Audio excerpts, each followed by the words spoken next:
Assalamualaikum warahmatullahi wabarakatuh. Selamat pagi anak-anakku, siswa kelas 4 yang solih dan solihah. Bagaimana kabar kalian hari ini?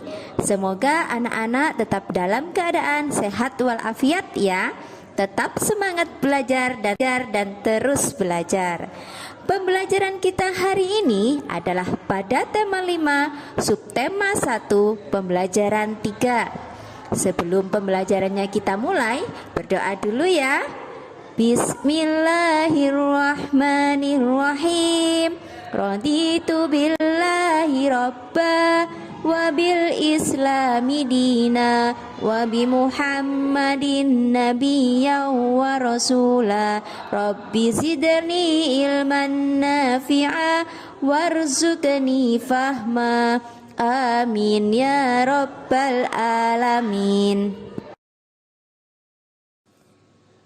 Materi pelajaran pada video kali ini adalah kita akan mempelajari teks non-fiksi dari Perjuangan Raja Balaputradewa serta mengidentifikasi sifat-sifat cahaya.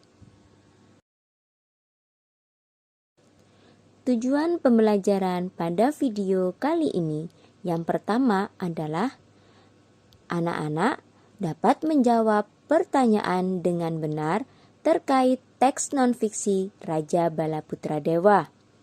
Yang kedua, setelah menjawab pertanyaan tersebut, anak-anak dapat menceritakan kembali teks tersebut dengan bahasa sendiri. Yang ketiga, setelah melakukan percobaan tentang sifat-sifat cahaya, anak-anak dapat mengidentifikasi sifat-sifat cahaya dan hubungannya dengan penglihatan dengan benar. Kemudian, setelah melakukan percobaan, anak-anak dapat mengomunikasikan hasilnya dengan detail. Pada pertemuan sebelumnya, kalian sudah mengetahui perjuangan Raja Purnawarman. Kali ini kita akan belajar tentang perjuangan dari Raja Balaputradewa. Raja Balaputradewa. Raja Balaputradewa adalah raja di Kerajaan Sriwijaya pada tahun 850 Masehi. Pada saat pemerintahan Raja Balaputradewa, Kerajaan Sriwijaya mencapai puncak kejayaannya dalam bidang ekonomi, pendidikan, dan kebudayaan. Raja Balaputradewa berjuang membangun armada laut yang kuat. Tindakan itu bertujuan supaya jalur pelayaran di wilayah Sriwijaya menjadi aman. Banyak pedagang merasa aman ketika mereka singgah. Peningkatan ekonomi diperoleh dari pembayaran upeti, pajak, maupun keuntungan dari hasil perdagangan. Dengan demikian, Sriwijaya berkembang menjadi kerajaan yang besar dan makmur. Raja Balaputradewa berjuang membangun Sriwijaya sebagai kerajaan Nusantara pertama dengan wilayah yang sangat luas. Balaputradewa menjadikan kerajaan Sriwijaya sebagai pusat penyebaran agama Buddha dengan banyaknya perguruan tinggi Buddha. Raja Balaputradewa menjadikan Sriwijaya sebagai kerajaan maritim karena kekuatan angkatan laut yang tangguh dan wilayah perairan yang luas. Raja Balaputradewa menjadikan Sriwijaya sebagai pusat perdagangan sehingga banyak kapal yang singgah. Sikap kepahlawanan yang dimiliki oleh Raja Balaputradewa adalah tanggung jawab, berani, dan pantang menyerah dalam membangun armada laut sehingga keamanan dan kesejahteraan rakyatnya terjamin. Setelah kalian memahami kisah perjuangan Raja Balaputra Dewa, anak-anak dapat membuat peta pikiran atau mind mapping berdasarkan isi dari kisah perjuangan Raja Balaputra Dewa. Peta pikiran adalah cara menyajikan informasi yang terhubung dengan tema atau topik dalam bentuk kata kunci, gambar, atau simbol, sehingga informasi yang didapat mudah untuk diingat dan dipelajari. Langkah-langkah dalam membuat peta pikiran yang pertama adalah membaca teks non-fiksi secara keseluruhan dengan seksama dan cermat. Langkah kedua adalah membuat kerangka peta pikiran dengan menuliskan tema utama. Langkah ketiga adalah menuliskan kata kunci yang mewakili informasi yang penting.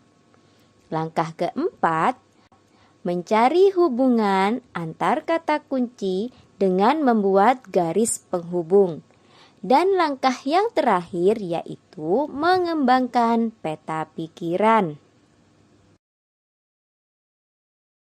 Anak-anak hebat, perhatikan gambar berikut ini. Pada gambar 1 dan gambar 2, di dalamnya sudah sama-sama diletakkan ikan hias. Pertanyaannya, dapatkah kalian melihat ikan yang ada di dalam akuarium? Kemudian, dapatkah kalian melihat ikan yang ada di dalam ember? Mengapa demikian? Hal ini terjadi karena cahaya dapat menembus benda bening. Benda bening adalah benda yang dapat ditembus oleh cahaya. Contoh benda bening lainnya yaitu kaca, mika, plastik bening, air jernih, botol bening, dan lain sebagainya. Sedangkan ember adalah benda gelap, yaitu benda yang tidak dapat ditembus oleh cahaya. Contohnya buku tebal, kayu, tembok, dan besi.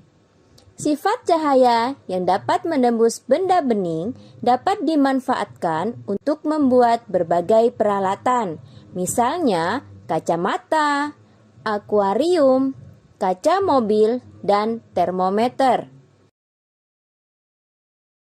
Salah satu bukti cahaya dapat menembus benda bening dalam kehidupan sehari-hari adalah kaca jendela yang terkena sinar matahari. Maka cahayanya akan menembus kaca jendela tersebut dan masuk ke dalam rumah kita. Beda halnya jika kalian mengarahkan cahaya pada benda gelap seperti batu, tubuh kita, kayu, dan sebagainya. Maka cahaya tersebut tidak dapat menembusnya. Sehingga yang terjadi adalah di belakang benda tersebut akan terbentuk sebuah bayangan. Jadi dapat kita ambil kesimpulan bahwa cahaya dapat menembus benda bening dan cahaya sulit menembus benda gelap. Sifat cahaya selanjutnya yaitu cahaya dapat dibiaskan.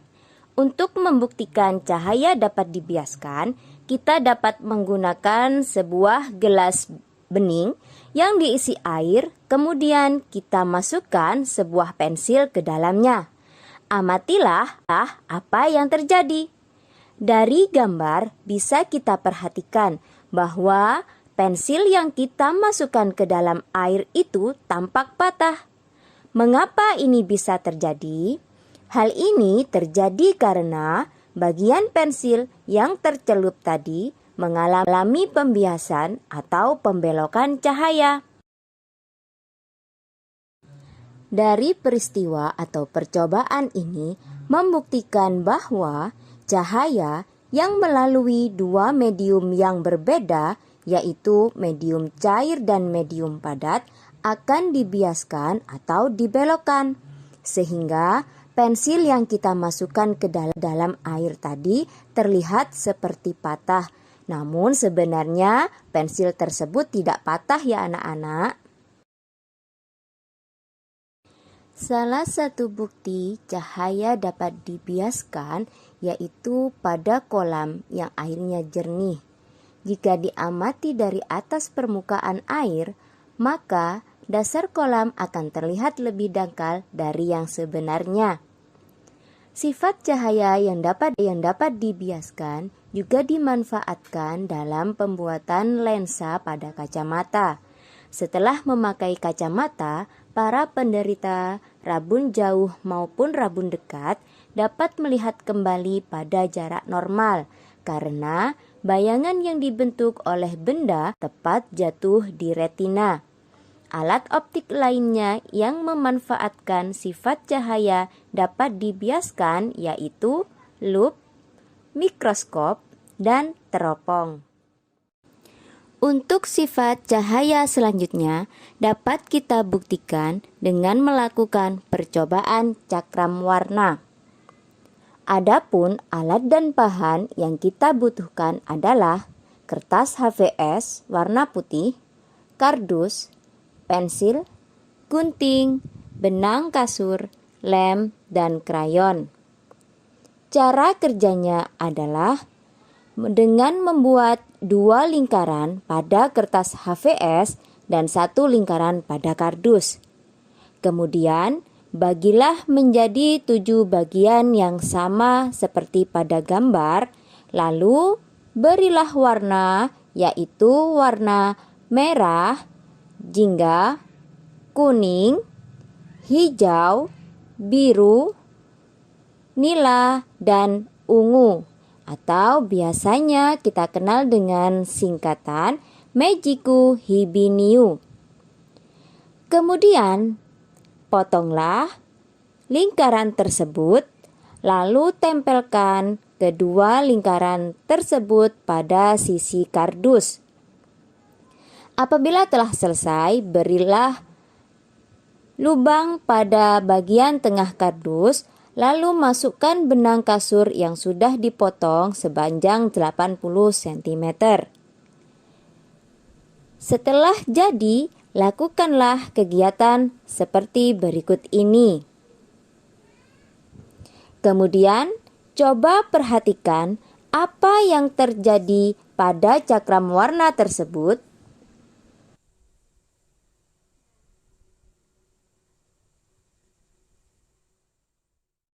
Percobaan tersebut membuktikan bahwa gabungan beberapa warna bisa menyusun warna putih. Sifat cahaya yang terakhir yaitu cahaya dapat diuraikan. Apa yang dimaksud dengan cahaya dapat diuraikan?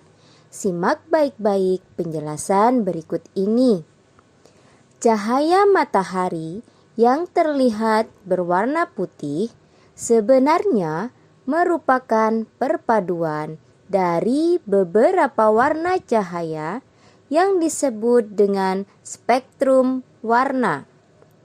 Spektrum warna terdiri dari warna merah, jingga, kuning, hijau, biru, nila, dan ungu. Biasanya kita mengenalnya dengan Mejiku Hibiniu. Cahaya matahari yang berwarna putih itu sebenarnya terdiri dari warna-warna Mejiku Hibiniu. Cahaya itu dapat diuraikan oleh butir-butir air yang menyebabkan munculnya pelangi. Jadi, munculnya pelangi merupakan bukti nyata dari cahaya matahari yang berwarna putih tersebut diuraikan. Anak-anak hebat, agar kalian mudah dalam mengingat sifat-sifat cahaya, nyanyikanlah sifat-sifat cahaya tersebut dengan lagu pelangi. Seperti contoh berikut ini. Cahaya, cahaya, cahaya punya 5 sifat, dapat dipantulkan dan merambat lurus, menembus benda bening, dapat dibiaskan. Cahaya, cahaya dapat diuraikan. Demikian pembelajaran kita hari ini. Semoga anak-anak dapat mengikuti pembelajaran tersebut dengan baik. Sebelum pembelajarannya kita akhiri, marilah kita tutup dengan membaca hamdalah. Alhamdulillahirabbil alamin. Demikian, terima kasih. Wassalamualaikum warahmatullahi wabarakatuh.